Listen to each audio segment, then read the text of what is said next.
Hi, and welcome to Boom It's on the Blockchain. We're on the graveyard shift tonight. Obviously, no one else is going to be watching this apart from myself and the dangerous Dave Rogers. How's it going, Dave? I think you're mute. I think you've There muted, we go. You're muted me. There we go. Going well. Happy to be on the graveyard shift. Get The some nighttime graveyard stacks. shift. Nighttime stacks. We know they're up early in India right now, so it's early morning in India. Good morning, Nothing India. else to do first thing on a Monday morning. You can watch us Sunday night in California, you know? Learn a thing or two about the internet. Bored. No, you can't say that, Dave. This is an exciting show. We talk about some good stuff. We could talk about some good stuff today. So today, we'll just crack straight into it as usual. So let's just bring up what we'd like to talk about today. And there was an exciting story that we featured in energy tokens, but I'm just going to share this over just now. So it's going to come out. Let's see. And there it is. Blockchain.com surpasses 1 trillion in crypto transactions on its platform. Pretty amazing, Dave, really, you know? There's a milestone. Yeah, so for the people out there That's fantastic. So the people not aware of like blockchain.com, we'll just take you to their website right now. So this is the website itself. So this is, I'll go to the top here as well. So, so blockchain.com, I think it's been going for, 8 years now. And it's every year the transactions that's 8 years, actually says 2011 on the front page of the website. There, that shows how much I've been paying attention there, Dave. But anyway, for people out there, this website now has been going essentially 10 years. And the last year alone, I think it did like 200 billion in transactions. So you can see what it's sort of increasing for there as well. But for the people out there, this is a site that you can come to. It's very easy to set up a crypto wallet, and it allows you to buy Bitcoin, Ethereum, Stellar, numerous other cryptocurrencies there itself.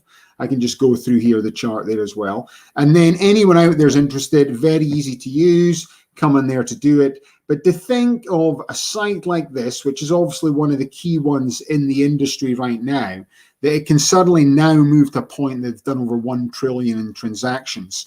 So when people start to think about, is cryptocurrency here to stay? Is the blockchain the future that we talk about on this show and other podcasts? And then suddenly, that probably the number one website, bitcoin.com, is another key one as well, run by Roger Ver and the guys over there, and that's the number one site probably for buying Bitcoin. But this one itself, blockchain.com, 1 trillion in transactions. Pretty amazing stuff, Dave. Yeah, since 2012, the article says this accounts for about a third of all the transactions on the public Bitcoin blockchain. So that's amazing. These guys we've got a valuation right now of 5.2 billion and more than 500 million in venture funding from the best macro investors in the world. So yeah, that's fantastic. So I mean, that's 1/3. So that is amazing, Bitcoin, here to stay. So we'll pop to energy tokens. I don't know if we've got quite yet the $5.2 billion valuation, Dave, but we'll give it a couple more years and then we're on the curve. We're on the curve. We're going to be like scooping things in. I don't mind coming second to those guys, by the way, Yeah, they're paving the way a little bit. Yeah, but that brings us into like other things that is interesting there as well. So, the other website that I'd want to speak about over there that, I've got an account with is Kraken. Now, we spoke about the Kraken Bank before. Shep's not with us today. It's obviously the graveyard shift's not good for Shep. He likes to be tucked up in his bed nice and early, He's and then he'll be joining us during the week. But, what the Kraken Bank is the first regulated digital bank. We spoke about it in previous shows, but it's so easy to use. So I've set up an account with these guys as well. You can download it from App Store, Google Play, etc. And then again, it allows you to just have your bank hooked it directly into this website. So it actually is a bank itself. You can get bank cards, things like that as well. Got all the information for that. Look, it's got all this like how to buy Bitcoin. You know, it's so easy for you to actually set up. So for you to do this would be, you can just log into the site. You can set up your account. You can essentially, it does an API from your bank account. So every mainstream, or, you know, I always call them high street banks in Scotland, but, you know, what do you call high street banks over here, Dave? High street banks, that's not what they're called here. I don't know. Just, you know, the main banks like Bank of America, Right, Chase. right. You know, Just main street banks, maybe. Main street banks. High street. Well, in Scotland, we call it high street banks because there's a high street, which is the main street of the town. That's where all the banks are based. You know what I mean? So everything's logical in Scotland. You know what I mean? Just sounds weird when I tell Americans about it. You know, it's a bit like pavement rather than sidewalk. If you think about it, in Scotland, it's called the pavement. It doesn't actually make sense. This is pavement. Pavement is actually the street here. Pavement is just the material. Yeah. Right, yeah. So I'm going to be walking on the pavement. You could be walking right down the middle of the street. Yeah, you're walking on the side, so it's the sidewalk. You know what I mean? So it's like, you know, it does make sense, I suppose, more in America. Have to explain things easier for the American audience, otherwise they wouldn't follow directions like they do in Scotland. You know, common sense is the name of the game there. But you know, you think about Kraken Bank. So the way this is set up is that your bank just API straight into it. So suddenly, if you want to buy anything through Kraken, you open an account, you just register on here. You'll be able to register with your driver's license. You go in there, it just hooks you up. Your bank basically just does an API directly into it. And then you download the app. And then what you're able to do is you can actually just go in there and then you can buy all these different types of cryptocurrencies. So it's similar to the other one. Let's look at the prices itself. It'll come up with the ones that they've got listed onto their platform. Obviously, Bitcoin at the top is at 47,000. It broke 50,000 briefly, but, you know, it's sort of wavering anywhere between sort of 46 to 50 at the moment. It's been doing that for the last couple of weeks. But really what it's doing is it's got all the other sort of cryptocurrencies that are coming down there. An interesting one that you actually see that comes down there is, that's a stable coin. That's actually backed against the dollar.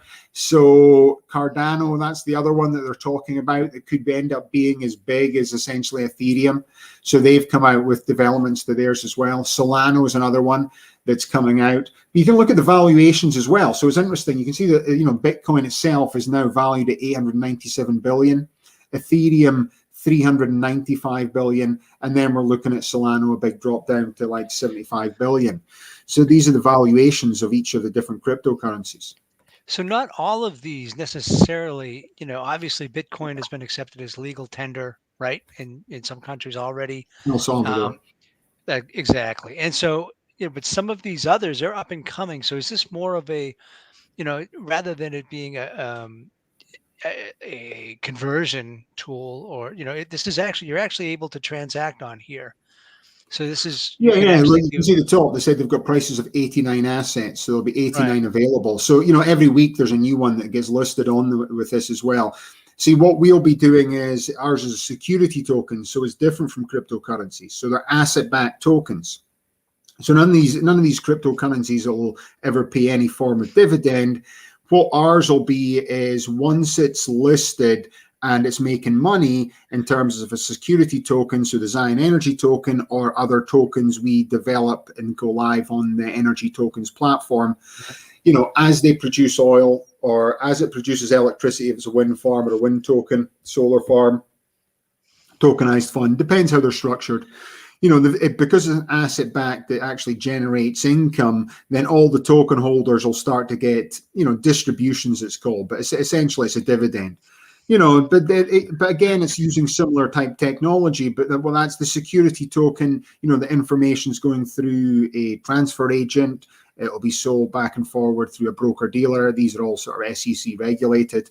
So there is the differences when we speak about cryptocurrencies and security tokens. And once the ATS goes live, that's when we'll be able to switch on the back end piece of our platform and be able to show people on that. We can start demo it as well, Dave. I think maybe we should do another demo session to show the viewers what it actually looks like. But you'll be able to see the similarities in terms of how these things work and how user friendly it actually is. But the Kraken, that's based out of Wyoming, and it's the first regulated digital bank in America, so it's pretty amazing. So we talked about asset-backed tokens, and we talked about things like Bitcoin and cryptocurrency.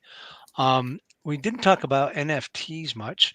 Are NFTs, do they have a platform for trading? Yeah. Oh, And there's a is that lot what, of there's a lot of NFT platforms there as well. So maybe I could bring one up to have a look at and it. But just to reiterate, NFT is a non-fungible token. So that is not necessarily, it's more reserved for like art, right? You can take a piece of art yeah, so it's or so something personal, that you have, and you can tokenize it and then put it out there, and it's almost like an eBay type of thing. I mean, you could have, all kinds of folks bidding on it, and uh, I've seen people, or read stories about people who have tokenized, um, things from the internet, just these gifts and whatnot, or uh, when something bizarre happens on the internet, and then there's a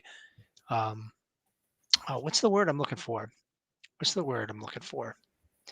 Uh, there was a woman that did it. There was memes. So there's a woman who had a meme of herself. It's a very popular meme. It's well known if you see it. These are images on the internet, and they're usually, thrown into a conversation, or to kind of evoke a mood for whatever it is you're talking about. But she took this meme because her picture's in it, and it's very famous, and she tokenized it, and she got hundreds of thousands of dollars. She sold that, essentially, a piece of, intellectual property that had belonged to her.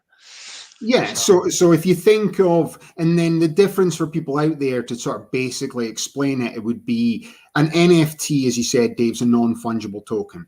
So it's not interchangeable with other tokens like that.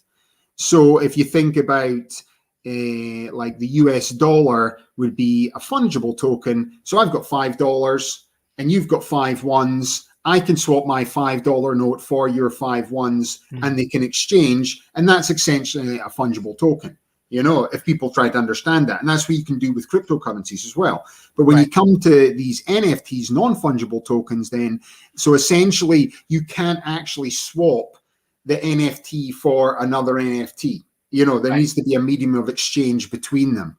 So then, therefore, if one of these pieces of artwork gets tokenized and becomes its own NFT, what it's able to do is you can sort of track the life cycle. So what the blockchain shows is the ownership of this NFT. So this piece of art, this NFT, you could maybe try and pull that story up we're looking for right now, Dave. Yeah. So for people thinking about that, essentially that's what it is. So if you think of the US dollars, fungible tokens, interchangeable, NFT, non-fungible token, it's unique. Now, how does this benefit what's happening with the art? So, if somebody converts a piece of art into an NFT, so they actually have the ownership of this. Now, what's the benefit of the artist? Well, automatically, if it creates a bidding war for this. It allows you to globally promote it itself, but it does track the ownership. And then if you've got it that you own this NFT, it's actually on a blockchain and they show that you have the ownership of this. Now, when you sell that piece of art onwards to someone else, which you can do, and then you can receive that. So say you were doing it in Ethereum and then convert it to US dollars. Quite often they've got it set up now that the artist can actually put something into the original smart contract, which has got it set up to do, that they'll always get maybe a recurring fee on every time it changes hands of anywhere from like 0 to 2.5%. You can set it up any way you want. But if you start to think about that as well, that's a different way of doing it. And then what will happen is, like, musicians, rather than having to go to record labels, things like that, they'll be able to say, obviously if they're good ones, they'll be able to say, I'm going to make this piece of music. It's going to go out there as well. Anyone else can buy in, own a fractional interest in my NFT piece of music. And as the royalties get paid out, depending on what your percentage is, you can start receiving percentages in the royalties. So what might happen over the next coming number of years is the way the music industry operates with art, it'll give a lot more strength to the artists, a lot more than they did before, So it's so that's key in terms of what they're able to do, because they're not going to be dictated by the record label. Yes, the upcoming guys are still going to do that. But once you become a major artist, essentially you'll be able to sell the next song before you've even, made it. And then people can buy in and have ownership on it, and you can get in royalty statements of this as well, So it changes it in so many different ways, and it does create this fractional ownership. So that's what's so interesting about sort of NFTs as well. The other site that I was wanting to show, and I'll put it back up just now. Let's have a look. There we go, Dave. I don't know if everyone can see that, but this website's Coinbase. So Coinbase came out there. This is essentially, it's been traded now in the markets. You'll see them in the news a lot now as well, because of the likes of Coinbase, Kraken, blockchain.com. Essentially, people trying to buy Bitcoin now in America without the government knowing about it is very, very difficult. So that piece of it, yes, it's anonymous, but if you're going through Kraken Bank, you're going through, Coinbase, then essentially the government's going to be able to be aware of the information going back and forward, or the SEC, or essentially when you sell these cryptocurrencies, etc., and you make a profit from it, then there will be tax liabilities, because essentially it's an asset. And these are all asset classes. You'll be able to see at the top of all these different ones, digital currencies keep track in one place. We've got this many assets trading on our platform. And, and that's what's actually happening. So people start to understand the technology coming in, and this fear of this technology itself, it's becoming more and more regulated all the time. I see Dave's actually got this article here. Let me just see if we can just... this was the article I was referring to, or this this particular meme, for example. It's very, very well known on the internet, disaster girl, right? It looks kind of ironic, like this little girl's pose, like she's almost like she was responsible for the disaster that's going on behind her. But this girl that's in this picture is much older now. This was taken when she was 4 years old. She converted this for tokens and made an NFT out of it, and it sold for $500,000. Wow. Amazing. And it's just, just this picture that these are things that you see on the internet. They're very well known, they're very popular. And because people know them, and, it's a touchstone, they put value on them, and it's amazing, Anyway, just wanted to kind of share that with you. Pretty amazing how you can create, take a piece of personal property, and if you can get enough, if it catches the zeitgeist of the moment, or and people are interested in it, you could really make a play off that. So pretty cool. Yeah, what was that picture we had in the background there, Dave? That was Lake Hodges, not too far from where I live. So perfect. do some hiking up around there. That's actually a morning shot. In the morning, you get a nice blue that comes up off that water there. Back in there. Yeah, that's pretty good there, Dave, actually. And this is California, ladies and gentlemen. It looks great. But here's the website I wanted to actually bring up. It's called OpenSea.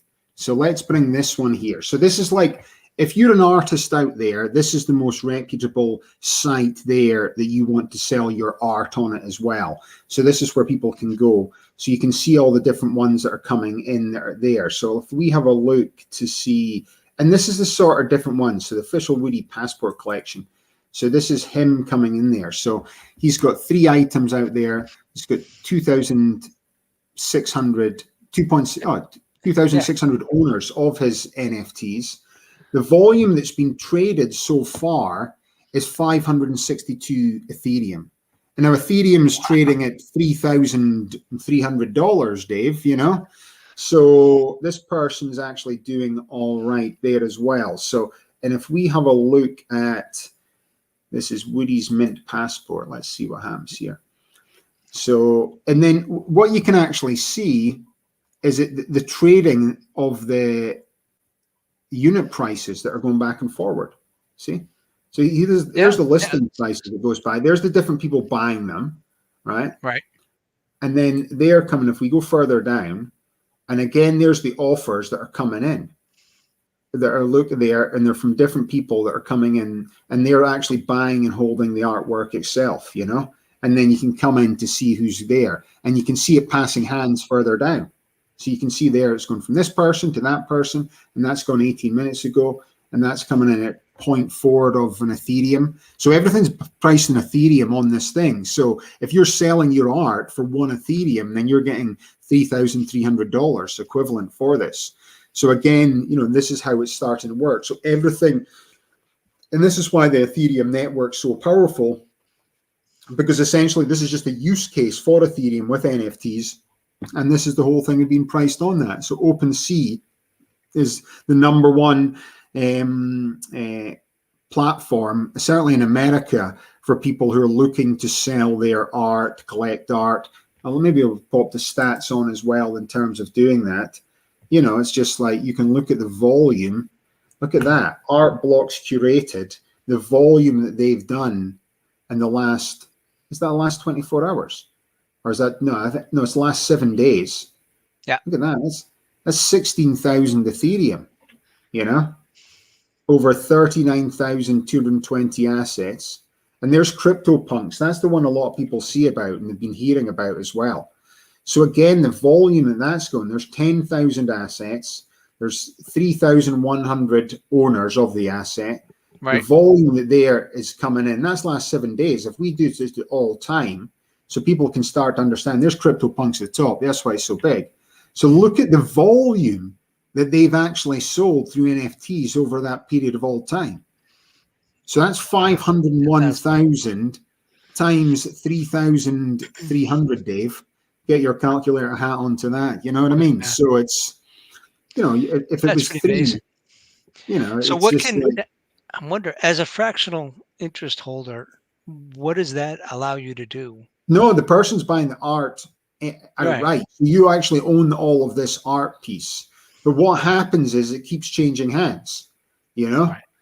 So if you have a look at, so this one here, this is the first one. So this is it, like, so the price, you look, the price of this has gone back 2017, and then number one sale, they've only done sales, let's see. And then suddenly, it's just going up with that. So you can see, they just show the offers and stuff.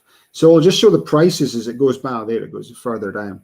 So 5 months ago, this was actually sold for nearly 23 Ethereum, right? From them to Punk there 5 months ago. And then just before that, it sold from them to them, see?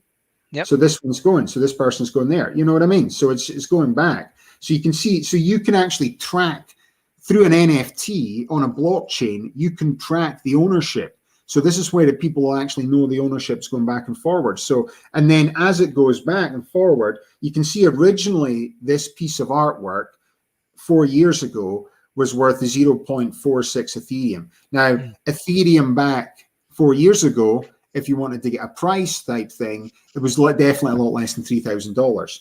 But look what's happened over that period of time. Now it's worth 23 Ethereum, you know?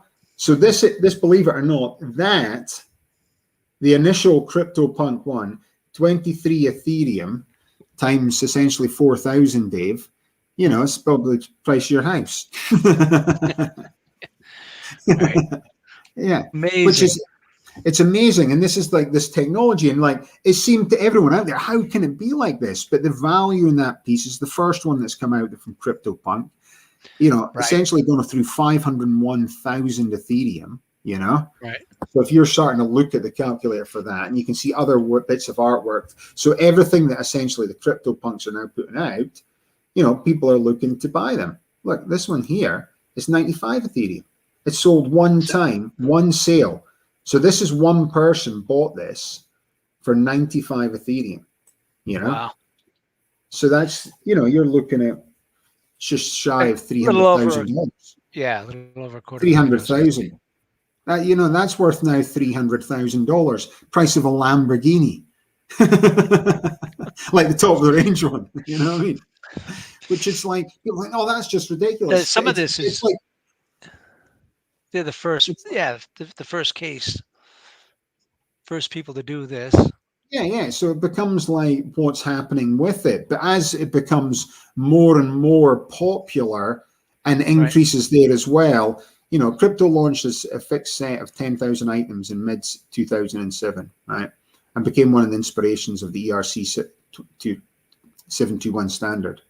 They're featured in places like the New York Times, Christie's of London, Basel, Miami, and the BBS Hour show as well. So people should actually read about CryptoPunks. So they've obviously limited what's actually available there as well. So if you own one of these, like owning any piece of artwork, because there's a limited amount of it, essentially if people seem to want it more, it's going to go up. It's like a famous artist once they die. So it's they can't create any more paintings. So it's just going to go up and up and up in terms of prices. So that's it as well. There's talk of me doing my own NFT actually, Dave. But we'll leave that for the next show itself. No, seriously. Excellent. Seriously. Yeah. But that's interesting. We'll keep talking about the different platforms going forward and different things there and trying to bring this information to it. We'd quite like to get some people come on there who are actually, who are creating NFTs out with myself, obviously, Dave, bit of an artist myself back in the day. But, I just want to understand technology more, and it fits in with what I'm doing in terms of how we're developing the platform and understanding what's out there in terms of the blockchain space. If we go back to the original article that we actually talked about, one thing I wanted to show before we go into the final part of the podcast today, Dave, is we'll do this one so we're both in it. So this is my LinkedIn for anyone out there. This is where I'm actually pushing a lot of it. But we set up our own LinkedIn newsletter, and look, we've got 3,339 subscribers. So it's starting to pick up. So if you're sitting there with blockchain news, we only charge 4 Ethereum per release. And that gets you on all our platforms. No, it depends what you do. We're looking to publish a lot of content anyway, everybody. So you should get early. But these are the people who are all subscribing to our different platform, coming from all over the world now. So it's great that this is coming through. And, in LinkedIn, I've just got over 24,000 followers on it. So everything we do that's on the platform, we're sharing across LinkedIn. And it's key as we're starting to grow that there as well. But this is just randomly people coming in. You can see everybody, this is Freelancer India, Third Connection. So all these people aren't actually connected to me personally, Dave. These are just people who are following what we're talking about as well. So it's interesting to see that what we've developed here, and you'll be able to see all our different, look, there's someone else. We're up to 3,400 actually, Dave, just when we're talking. So that's pretty exciting. Not quite 1 trillion, everybody. Give us but, time. It's got to start somewhere, Dave.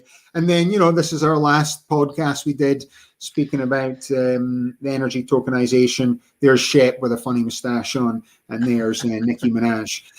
So, and then as we go through, you'll see all the different press releases that we do, and this is all our media. And these articles all feature on our website as well. So if you actually come into this, if you come in there, it'll take you back to the news section of energy tokens, and the energy tokens place where there's a hub as well. So we've got the newsletter developed, and then we've got they'll pop up for the subscribing for people to join our newsletter to follow what energy tokens is going to be available on that as well. So that's all pretty exciting stuff though, Dave, so I think just to round things off this evening, let's just pop into our favorite part of the show, Dave, and today, honestly, Dave, today I'm going to be completely and utterly, we're not going to speak about Afghanistan. We're not going to speak about Nicki Minaj. We are going to speak about, let me bring this up to date. let's see. Here we go. France decries duplicity in US-Australia nuclear submarine deal as crisis continues.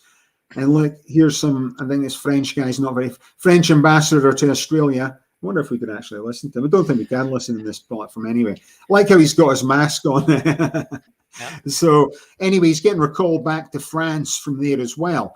So, this is making the mainstream news essentially everywhere right now. He's obviously waiting for the flight. I don't know who that woman is that's speaking to him, but he's just this is him leaving Australia. So what's happened is that the UK, the US, and Australia have joined some new little tri-pack that they're now setting up, or they're going to be essentially building nuclear submarines down in Australia. Yeah, for Australia, for additional protection, because they believe that the Chinese military are reaching further and further out in that region of the world. And why are the French so mad about it? Well, I don't know. There's Miley Cyrus actually doing a skin advert. We'll leave that on for anyone else watching this point as well. Everyone's doing trying to make as much money as possible. But we'll just leave the rest of the adverts on CNBC coming in as we speak about this, Dave. But, why is the French so mad? So essentially, I started doing a bit of a dive to find a little bit about it. But the French would essentially earmarked $37 billion worth of submarine building contracts for Australia. And this has now been scrapped. And the UK and the US are now going to be building these submarines for them. Right. So it's not because of any kind of military alliance. It's because a deal that they had got scuttled because of this new arrangement. And so now they're pulling all of their ambassadors and expelling ours. Yeah, and I think what the other thing that's actually happening that's they weren't happy about is it was one of those ones where they find out in the newspapers. That's right. Like Afghanistan. We're full out of Afghanistan. Where did you find out that? It's on CNN. Spit your coffee out. Yeah, exactly. Well, but our guys there. So that type of, the old strategy whereby Biden and that's not really informing people and going forward some of the foreign policy and that. But, this one, it seems a bit like, we're not building nuclear submarines whereby, we're building the nuclear submarines. So I'm not happy about that. At the end of the day, do we need to keep building lots of nuclear submarines, Right. So it seems to be a pretty good business at $37 billion a contract. Yeah. That South Pacific is getting to be a hotbed too. And, it's just... It's just the international relations, things like that as well. So, but that to me, that's like a key story that you'll keep developing there as well. So don't expect to get any good cheap French wine in America right now. The French are quite vindictive when I love the French, by the way. Because the French and the Scottish have the common enemy of the English. That's why we love them so much. Honestly, I love the French. You meet a French person, you say you're Scottish, they love you, and we love them back. You know what I mean? So in some ways, I'm not very happy with that, because I always like seeing the French do well, But sure. And then plus, when the French aren't happy about stuff, remember they did a big thing about America before in the past, and they start, was it the Americans started pouring French wine down the drain, or was the French was pouring American wine down the drain? Yeah. It's just another blip on the radar, though. Like you said, politics. Next week it'll be something different. Next week will be something different there as well. Plus, we can't just talk about COVID every weekend and chewing the cud, Right. So any other news out there, we'll just trying to put it in there. So, and then the other thing you've got to think about is nuclear energy, because the one thing, if we're going to go or be able to cut carbon emissions, nuclear has to play its part. Right now, over 10% of the world's energy comes from nuclear power right now. Yeah. And in terms of, there's more nuclear power than renewable energy. So hydropower is number one. So that's the number one green energy power there. So hydropower from dams, if people want to do that as well. So the dams creates the energy. And number two is nuclear. So I know we're all right into our solar and wind. And really, but in going forward, the problem is it's the mining of the uranium, Dave, they can't really do that. That's, it's a lot of fossil fuels and stuff like that that's used in mining uranium. Right. And then the problem is there's problems with that in itself. And then again, it's the nuclear waste. It's like what happens to nuclear waste at the end of this as well. And that's two of the problems. But if you think of a place like France, which is the number one, I think it's the number one country in the world for nuclear power. Mm-hmm. And it's certainly number one in Europe, whereby 70% of energy in France comes from nuclear power. Right. Which is totally incredible to any other country you can think of, So, and then all our nuclear power stations in the UK were all built by the French, So it's and there's a safety issue too. People are concerned. They don't, nobody wants one of those, nuclear power plants in their backyard. But there are better ways to build those plants too. We've been building them the same way, for decades now, and there are now new plans coming out and new ways to build them so that they'll be safer.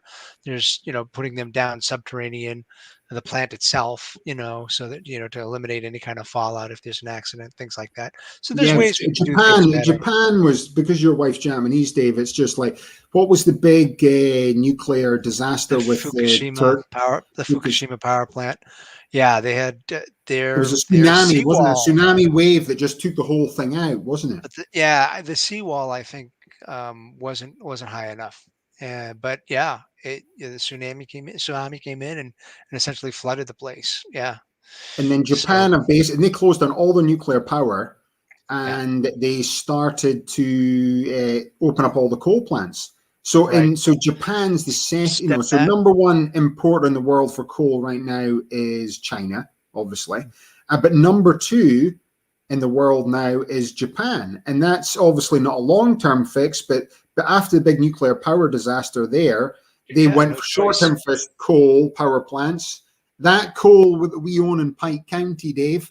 If there's any Japanese out there that are looking for some coal, look no further. Shane and I bought that. We bought that. We'll ship it over to him on a nuclear submarine.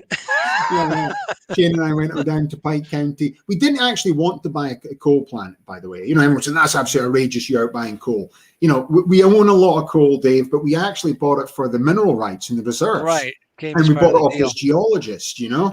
So he sold it because of oil. But when we got there, it was pretty funny, because when we got there, and we just passed through Springfield on the way there. And then we got to the place, and honestly, all the grass is beautiful, luscious green down in that part of Indiana, Illinois, Yeah. And apart from the bit that we bought, which was bright yellow.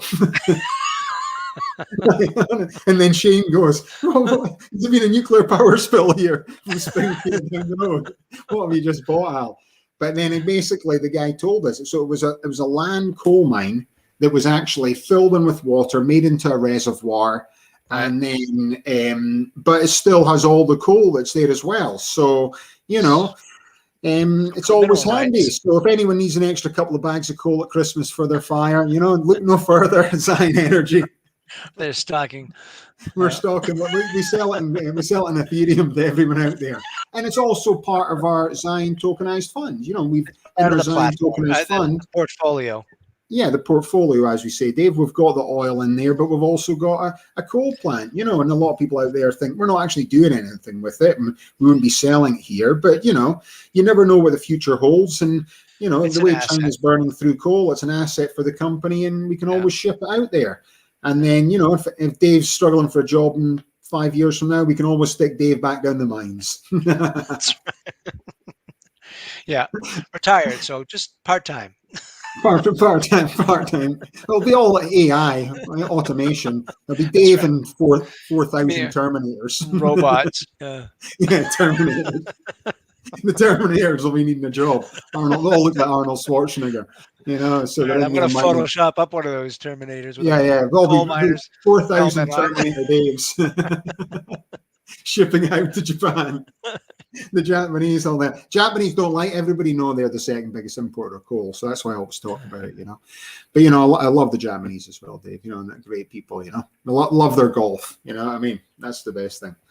Yeah. Anyway, well, that's been great. We spoke a little bit about the platform, a little bit about blockchain.com. It's absolutely great to be involved in the industry. And, these guys are essentially leading the way for the industry. As far as I'm concerned, they're the number one out there, Dave. And $1 trillion through their platform is absolutely fantastic. And it just shows people that this is going to become mainstream, everybody. $1 trillion through one platform. Yeah, it's the biggest one. Then we went and had a look at NFTs, what's happening there, looked at CryptoPunks, OpenSea, how this is all getting traded in Ethereum.